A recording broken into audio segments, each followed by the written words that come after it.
নারীদের প্রতি যে বৈষম্য করা হচ্ছে এটা তো ৫৪ বছর পরেও কিন্তু আমরা একই আলোচনা করছি। বরঞ্চ আমরা ৬০-এর দশকে নারীদের আধিক্য দেখেছি রাজনীতিতে, ছাত্র রাজনীতি থেকে শুরু করে বিভিন্ন প্রতিনিধি নির্বাচনে। সেই জায়গাটা কিন্তু আমরা অনেক মিস করে ফেলেছি। সুতরাং আমি প্রথম বলবো আমাদের কলেজ এবং বিশ্ববিদ্যালয়ের নির্বাচনগুলো ফিরে আসুক এবং সেখানে আমাদের মেয়েরা ছাত্রীরা অংশগ্রহণ করুক, সেখান থেকে নেতৃত্বটা বেরিয়ে আসবে। আর এখন যেভাবে ছাত্র রাজনীতি হচ্ছে বাই নমিনেশন, সেখানে মেয়েদেরকে খুব সামনে আসার অবস্থা নাই। কয়টা রাজনৈতিক সংগঠন আছে যেখানে নারী সভাপতি বা সাধারণ সম্পাদক আছে?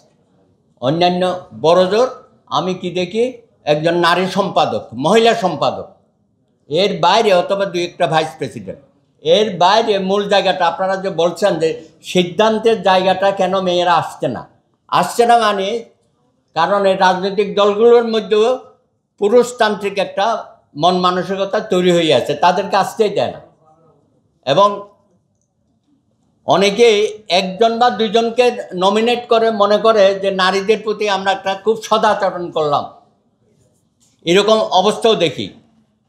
তো এখন বিষয়টা হচ্ছে বৈষম্যহীন বা বৈষম্য বিরোধী আন্দোলনের মধ্য দিয়ে বর্তমান যে বাংলাদেশ আমরা পেয়েছি, সেখানে তো এগুলো নিয়ে খুব বেশি আলোচনার কিছু নাই।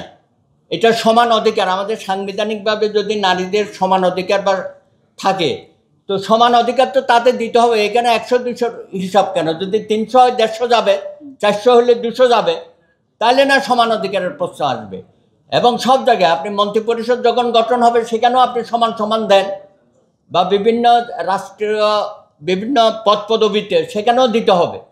আপনি মানবাধিকার কমিশন দুদক থেকে শুরু করে দেখেন এখানে নারী নেতৃত্ব কোথায়? পাবলিক সার্ভিস কমিশনে ১ জন আছে হয়তো। আমাদের বিচার বিভাগে দেখেন কয়জন নারী বিচারক আছে, এবং তাদেরকে খুব বেশি উপরেও উঠতে দেয় না। প্রধান বিচারপতি আদৌ বাংলাদেশে কোনোদিন আমরা পাবো কি না সেই অবস্থাও কিন্তু আমরা সৃষ্টি করতে পারি নাই।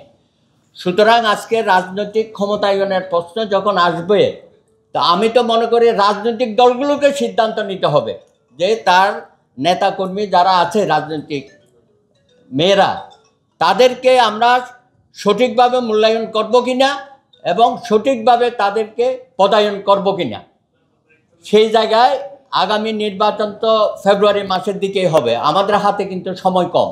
আমরা সকলেই মিলিয়ে বলি, বিশেষত রাজনৈতিক দলগুলো, তারা যদি আন্তরিকভাবে বলে যে আগামী নির্বাচনে প্রত্যেক দল অধিক সংখ্যক নারীদেরকে তারা মনোনয়ন দেবে, সেটা আমি বলবো না যে 30% দিতে হবে বা 50% দিতে হবে।